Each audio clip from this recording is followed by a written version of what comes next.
In the fallout of Cyberpunk 2077's messy release, it's time to ask a question that's been on my mind. Is Cyberpunk 2077 wet enough? As Polygon's official wet correspondent, I have high expectations for Cyberpunk's moisture levels.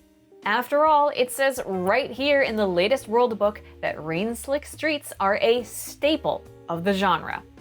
But why is that so important? Allow me to take you on a journey through time and precipitation. Cyberpunk 2077 is based on the original 1988 TTRPG Cyberpunk 2020. How many more numbers can I fit in one sentence? Stay tuned. The TTRPG introduced the setting of Night City, a sprawling metropolis somewhere on the California coast between Los Angeles and San Francisco. Simone, people are screaming at me. It doesn't rain that much in California. And to them I say, 1, this is fiction. 2, the world book makes a point of describing Night City's wet-ass weather. It always rains. Every day should be grim, gloomy, and overcast. The stars never come out, the sun never shines. The ozone layer decayed, the greenhouse effect took over, the sky's full of hydrocarbons, and the ocean is full of sludge. Nice place. Disastrous weather is important to the RPG. It's the consequence of decades of mistakes, including nuclear war in the Middle East, and not one but several man-made plagues that wipe out plants and people. It's part of a larger theme about how humans, and specifically corporations, have effed the Earth right up. It's also part of a great legacy of wetness within the cyberpunk genre. Mike Pondsmith is the game designer behind the TTRPG, and he consulted on Cyberpunk 2077 as well. When he sat down to write this setting in the late 80s, he had been inspired by 2 major works that came out just before: Hardwired and Blade Runner. Hardwired is one of those foundational genre books for cyberpunk. No, come on, this isn't a joke. No. Hardwired, by Walter John Williams, is about a smuggler in a future corporate-controlled USA, and I would say it's got an extreme example of wet streets in that hostile corporations have bombarded the Earth with asteroids, causing all the coastal cities to flood. And Pondsmith's other inspiration, Blade Runner, looked like this.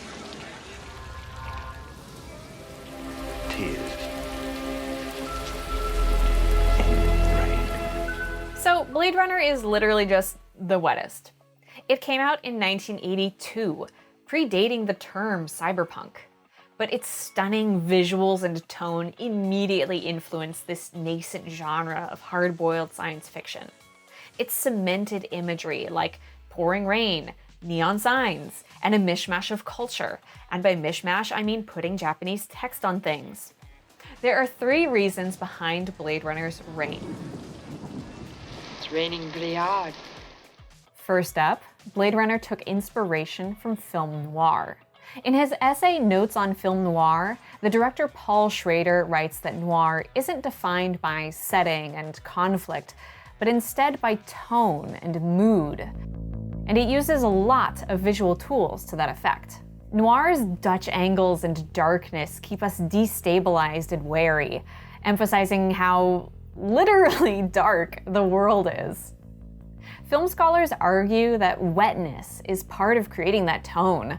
It's a visual device, underlining how bleak the world is, because what else says despair like rain? In Blade Runner, the rain has an in-fiction explanation too. Like in Cyberpunk, it's the result of pollution. So it's not just symbolically sad, it's a tangible reminder of our mistakes. But this wetness also serves a third, more practical purpose. Blade Runner was shot in 1981, on location in sunny Los Angeles. It features some famous locations, like the 2nd Street Tunnel and the Bradbury House. The outdoor street scenes, though, were filmed on a Warner Brothers backlot. Blade Runner is supposed to take place in a dense, dystopian city where nature is basically unimaginable. You know what a turtle is? But you could see the Hollywood Hills in the background. In Future Noir, the making of Blade Runner, director Ridley Scott told Paul Salmon that he did not appreciate this. So, Scott disguised the location. He shot primarily at night, covered everything with super cool wires and ductwork, and used 12 monsoons worth of rain. He also used rain to hide the cables that held up the spinner, Blade Runner's iconic flying car, until he took another crack at the film and edited them out with CGI. The darkness and the rain in Blade Runner pull triple duty then, as imagery and world building, and to hide the seams that stitch the film together. With its contrast-heavy lighting, and flying cars, and smoky atmosphere, and plastic trench coats, and wet streets, Blade Runner remixed the imagery of noir into something new. It's pretty impossible to exaggerate the visual and tonal influence it had on the science fiction films that came after it. And it exerted the same influence on the cyberpunk genre, which was just being born when Blade Runner came out in theaters.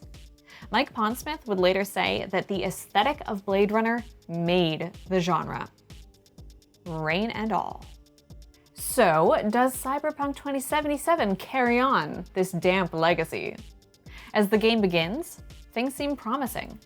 By the time you finish your first Night City mission, sheets of rain are falling, manholes are spitting out steam, and Jackie is in danger of hydroplaning on those slick streets. But like a puddle reflecting a problematic soda billboard, 2077's use of rain is not that deep. Take the ordinary rain.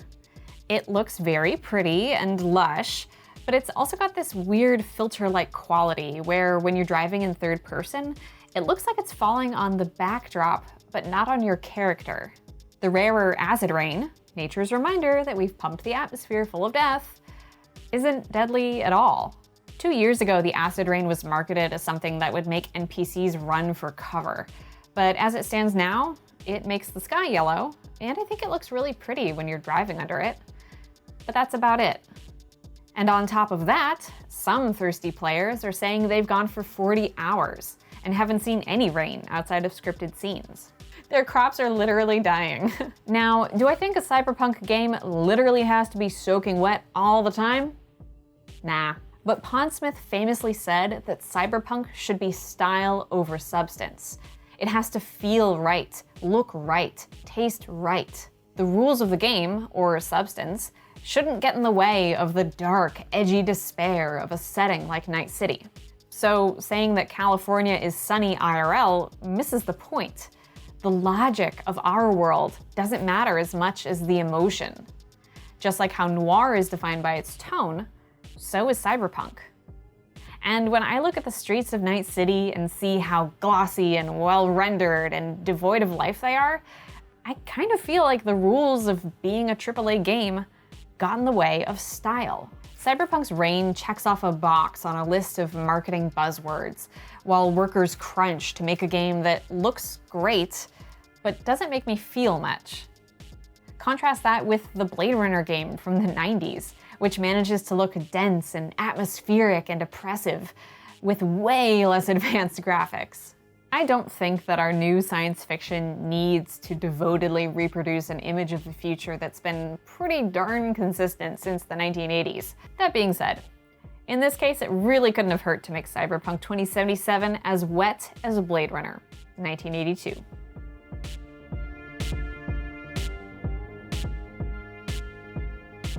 Hey, if you liked this video and want more wet content from me, check out the video I did on liquid shaders in